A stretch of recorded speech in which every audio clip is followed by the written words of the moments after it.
बिस्मिल्लाहिर्रहमानिर्रहीम। अस्सलाम वालेकुम जी, कैसे हैं सब। मैं अल्लाह से आपकी लंबी ईमान और सेहत वाली ज़िंदगी की दुआ करता हूँ। आज से मैं TWI स्टूडेंट्स के लिए MCQs की सीरीज़ का आगाज़ कर रहा हूँ।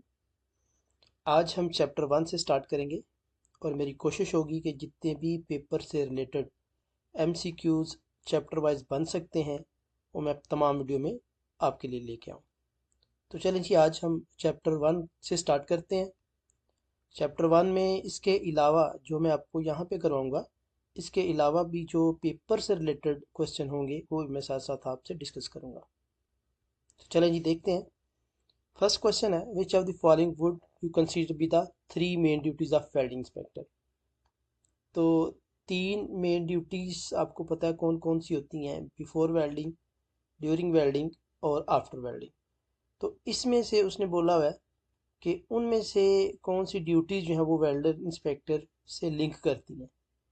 सबसे पहले ट्रेनिंग करना वेल्डिंग इंस्पेक्टर का काम नहीं होता, ये सुपरवाइजर्स का काम होता है या फोरमैन का काम होता है वेल्डर्स को ट्रेन वगैरह करें। ठीक है। डॉक्यूमेंट कंट्रोल करना वेल्डिंग किसी का काम है। ठीक है। कोड्स कंप्लाइंस भी है एंड वर्कमैनशिप कंट्रोल भी है। सुपरविजन करना भी वेल्डिंग इंस्पेक्टर का काम नहीं है, ये सुपरवाइजर का काम है। ठीक है जी। तो ये आपका बेस्ट ऑप्शन है, डॉक्यूमेंट कंट्रोल करना, कोड कंप्लाइंस एंड वर्कमैनशिप। तो ये करेक्ट आंसर आ गया आपका। ठीक है। Which following which of the following standards provide information on vision requirement. अच्छा स्टूडेंट्स, याद रखिएगा कि विजन या विजुअल से रिलेटेड जितने भी आपके कोड्स होते हैं उसमें 7 ऑलमोस्ट आता है। ठीक है, विजुअल के लिए, विजन के लिए। ठीक है। तो यहाँ पर ये जो हमारा विजन रिक्वायरमेंट्स है वो 17637 है। ये वेल्डिंग इंस्पेक्टर पर्सनल के लिए भी यही है, विजुअल इंस्पेक्शन के लिए भी यही है। ठीक है। तो ये आपका बेस्ट ऑप्शन यही है। ओके जी, ये करेक्ट हो गया। थर्ड क्वेश्चन है, 17637 प्रोवाइड्स द फॉलोइंग। 17637 जो प्रॉपर हमें कोड प्रोवाइड करता है वो कौन कौन सी रिक्वायरमेंट है। Requirement for welding inspection personnel, yes. Visual inspection requirement, yes. Guidance on information to be included in the inspection record, ये नहीं है। हाँ सर, यही होगा आपका। क्योंकि इसमें विजुअल इंस्पेक्शन से रिलेटेड भी है, वेल्डिंग पर्सनल से भी है और गाइडेंस भी है वेल्डिंग इंस्पेक्शन के लिए। ठीक है। अच्छा, सेकंड को देख लेते हैं, ये क्यों गलत है। Requirement for welding inspection personal, qualification requirement for inspection personal. Okay. Qualification requirement for approving welding procedure, ये गलत है आपका। इसमें हम प्रोसीजर को प्रूव नहीं करते। ठीक है। थर्ड में देख लेते हैं, ये क्यों गलत है। इसमें भी वेल्डर अप्रूवल का आ गया, वेल्डर अप्रूवल भी हम इस कोड में नहीं करते। तो ये आपका पहला ही करेक्ट ऑप्शन है। ये फोर्थ क्वेश्चन है। ये तो मैंने अपने वीडियो लेक्चर में भी आपको इजीली बताया हुआ कि इसको याद करने का तरीका क्या होता है। कि मैग्नीफिकेशन का हमारी 2 आंखें हैं और 2 आंखों के सामने अगर आप हाथ करें तो आपको 5 फिंगर नजर आएगी। तो ये X2 to X5 ये आपका मैग्नीफिकेशन होनी चाहिए। ठीक है जी। क्वेश्चन नंबर 5 है, what is the maximum distance I should from the surface being inspected in accordance 17637 के मुताबिक आप की आंख का जो डिस्टेंस है वो वेल्डिंग से कितना दूर होना चाहिए। अच्छा गाइस, यहाँ पे आपसे ये भी पूछा जा सकता है कि डिस्टेंस को मैयर हम वेल्डिंग के किस हिस्से से करते हैं। टो से करते हैं, अदर साइड से करते हैं या सेंटर से करते हैं। तो ये सेंटर से होता है। ठीक है।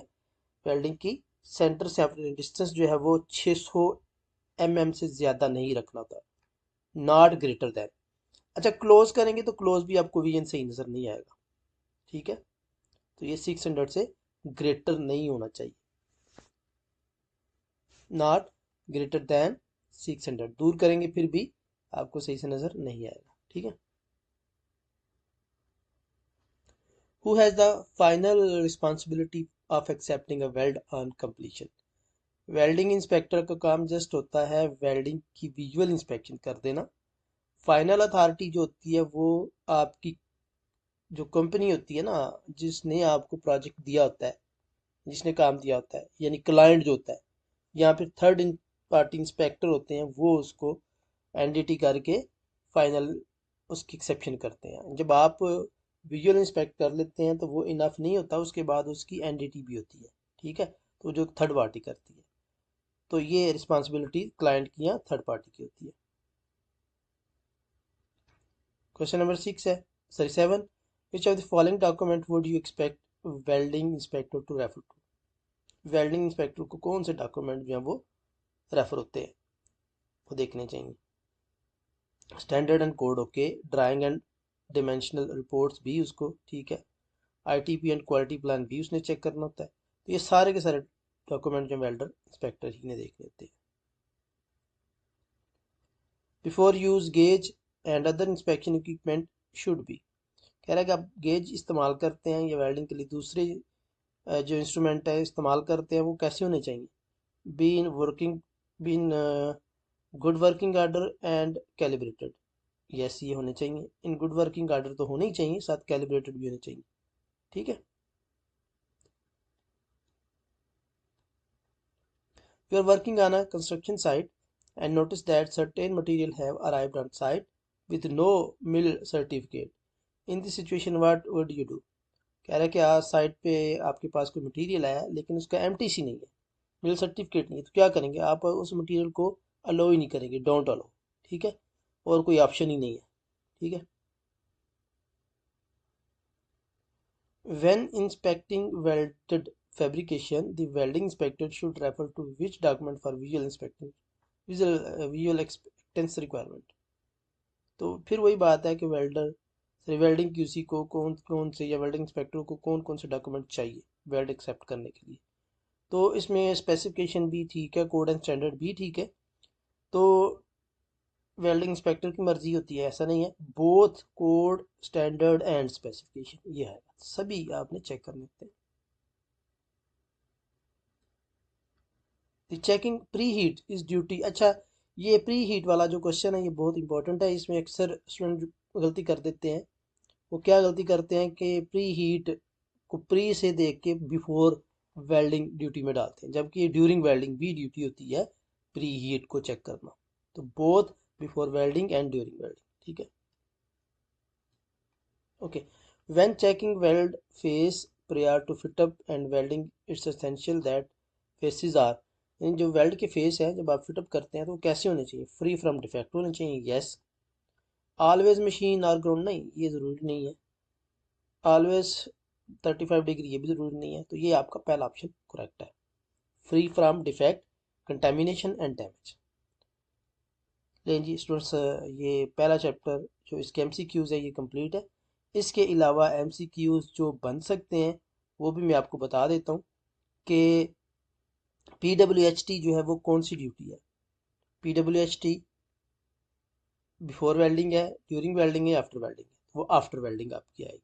इस तरह इंटरपास टेम्परेचर कौन सी ड्यूटी है वेल्डिंग इंस्पेक्टर के लिए? ड्यूरिंग वेल्डिंग है, बिफोर वेल्डिंग है, या आफ्टर वेल्डिंग? तो वो ड्यूरिंग वेल्डिंग इंटरपास आपने चेक करना होता है। ठीक है।